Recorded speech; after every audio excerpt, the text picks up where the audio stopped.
Hello बच्चों, चलिए प्रश्न को देखते हैं। प्रश्न है, रैखिक समीकरणों के युग्म में बदलकर हल कीजिए। तो समीकरण दी गई है 6x योग 3y बराबर 6xy। दूसरी समीकरण 2x योग 4y बराबर 5xy। प्रश्न को हल करने से पहले जो इसकी मुख्य अवधारणा है उस पर विचार करेंगे। तो इस प्रश्न के लिए जो मुख्य अवधारणा है वह हो जाएगी दो चरों के रैखिक समीकरण। तो वे समीकरण जो ax योग by योग c बराबर 0 के रूप के हों, दो चरों के रैखिक समीकरण कहलाते हैं। समीकरण दी गई है 6x योग 3y बराबर 6xy। इसे हल करेंगे तो यहाँ से जो xy है इसको हटाने के लिए हम क्या करेंगे, यहाँ पर पूरी समीकरण में x व y से भाग लगा देंगे। तो हमारे पास प्राप्त होगा, भाग लगाएं तो यहाँ पर xy का भाग आएगा, यहाँ पर भी xy का आएगा और यहाँ पर भी xy का भाग आएगा। तो यहाँ से क्या कट जाएगा, x से x कट जाएगा, यहाँ पर y से y कट जाएगा, यहाँ पर ये दोनों ही कट जाएंगे। तो हमारे पास समीकरण आएगी 6 बटा वाई योग 3 बटा एक्स बराबर 6। 3 से भाग लगाएंगे तो हमारे पास समीकरण आ जाएगी 2 बटा वाई योग एक्स, माफ कीजिए 1 बटा एक्स बराबर 2। यह आ जाती समीकरण संख्या 1। अब दूसरी समीकरण है 2x योग 4y बराबर 5xy। यहाँ पर xy से भाग लगाएंगे तो प्राप्त होगा 2 बटा वाई योग 4 बटा एक्स बराबर 5। यह आ जाती समीकरण संख्या 2।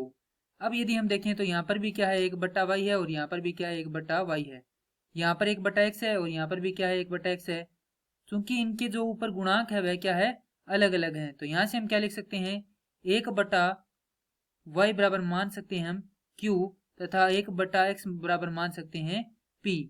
तो यहाँ पर हमारे पास समीकरण आ जाएंगी 2q योग p बराबर 2, 2q योग 4p बराबर 5।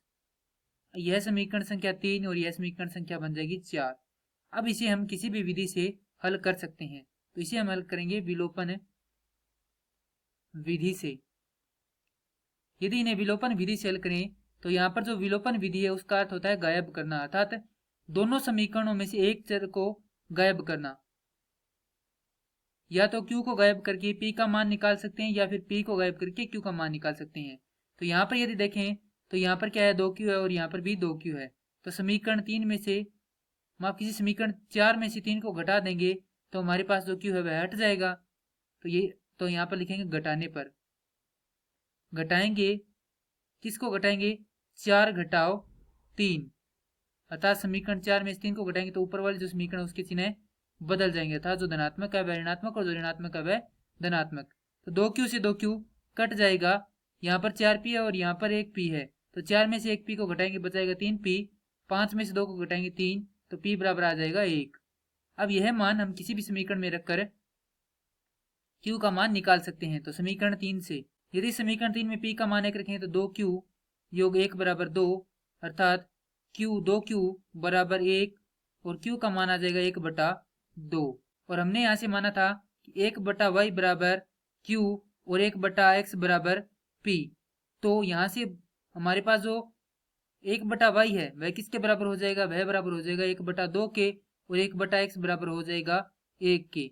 तो यहाँ से y का मान आ जाएगा 2 और x का मान आ जाएगा 1। और यही क्या इस समीकरण के हल हैं। मैं आशा करता हूं कि यह प्रश्न आपको समझ में आया होगा। धन्यवाद।